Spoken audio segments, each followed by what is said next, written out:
Mary died on Friday morning, the 29th of June of this year. I had spoken with her the night before to say that my wife Shri and myself would soon travel to be with her in Tomantoul, the pretty Highland village where she had lived for many years. In fact, it's the highest community in the north of Scotland. Mary had long wanted us to visit her there. Mary was a culture hero, or should I say culture heroine. Her power lay in the huge numbers of patients and potential patients who were inspired by her life story. She descended into the underworld of the unconscious and emerged unscathed, renewed, and bearing gifts of wisdom. By her archetypical journey, she confirmed Artie Lang's ideas as well as her own, that madness could be a cyclical process that should be understood in its own terms. Moreover, she showed that breakdown could lead to breakthrough, to a cleansing of the self and a refreshment of the mind and a renewal of the soul. It was the very first day of rehearsals at the Royal Court Theatre, and Mary and I happened to bump into each other at the station. We were a little bit early, and with the greatest simplicity, she just took my hand and started talking to me as Joe. I mean, as you, me, whoever. We were completely in contact with each other. We went and got a cup of tea. And we walked across Sloane Square, and as you may know, the Royal Court very much prides itself on being a writer's theatre, and so the title of the play and the name of the author are all that are displayed outside the theatre. No actors sully that marquee. And as we crossed the road and walked past Peter Jones, I said, "Mary, look, look."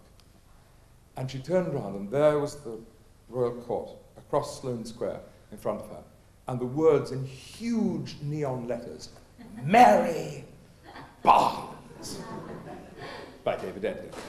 But she looked, she gasped.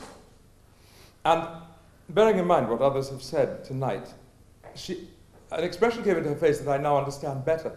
She was suffused with an inner light, and she nodded, smiling, as if to say, everything's going according to plan. Thank you.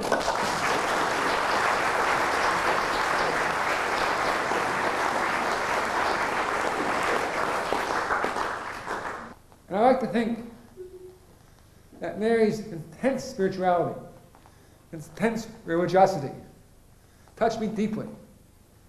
Because from the time I knew her, I changed. And I eventually became a Hasidic Jew.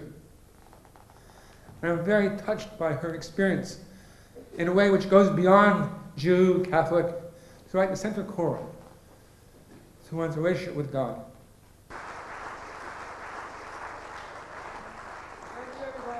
And at the end, all the therapists left and the place collapsed. I think it had to do with Lang, particularly Lang not being here. This house, this room, was his body and his soul.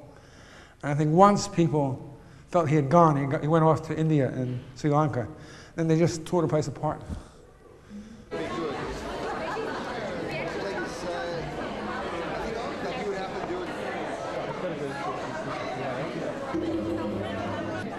What went on here was very much an experiment, and a very daring experiment in a way. The notion of a very few rules and making it up as you go along was really founded on not irresponsibility, but rather on a very responsible admission of not knowing. Who actually understands about madness? Who actually knows what's best for someone? And the notion of allowing people to find their own way, in their own time, with whom they pleased and without whom they didn't want to spend time with, was a very radical notion in terms of our existing way of treating people who are considered mentally disturbed in hospitals. But actually it made a lot of sense, and it still makes a lot of sense. Kingsley Hall was a hippie commune, but it also had this sort of wonderful, grandiose sense that it was setting an agenda not just for itself, but it was providing a model for how the whole of the universe should be, how people should live throughout the universe. It's kind of wonderful and grand and silly and great. It created the ground in which feminism grew, in which the environmental movement grew, and in which, you know, the New Age and alternative medicine and all these things arose out of the perception that the personal is political. And I think Lang provided a vocabulary and a language for that to actually happen. I thought it was wonderful. I thought it was exciting, it was wonderful, and at times it was driving me mad. It was only when I began to reflect years later that I think about overstepping boundaries, and I would put it a different way, non-containment. Mary was very special, what she went through. There were a lot of people here who needed help, who somehow didn't get it, or didn't change, or only got part of what they wanted. And I think that was because things were so fluid all the time. People were coming and people were going, Lang was here and then he wasn't here. I think I would probably think it would be more helpful to people to come into a situation where there were some rules of the game, where there were quite benign rules of the game, but they were absolutely clear. I think this would actually be a help to all concerned. But I think it wasn't a mistake not doing that. Sure. I think it was very right, taking our chances with each other and admitting our ignorance.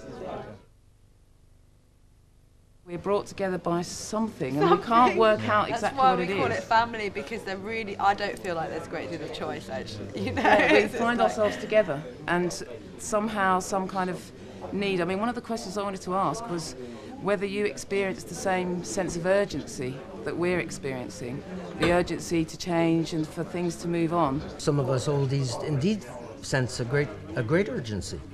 I think if we don't find a way to cooperate and live together more harmoniously and with a greater degree of justice, we're going to sink the whole ship. And allow for difference. In fact, allow for vast, infinite difference, because I think we are infinitely different from one another.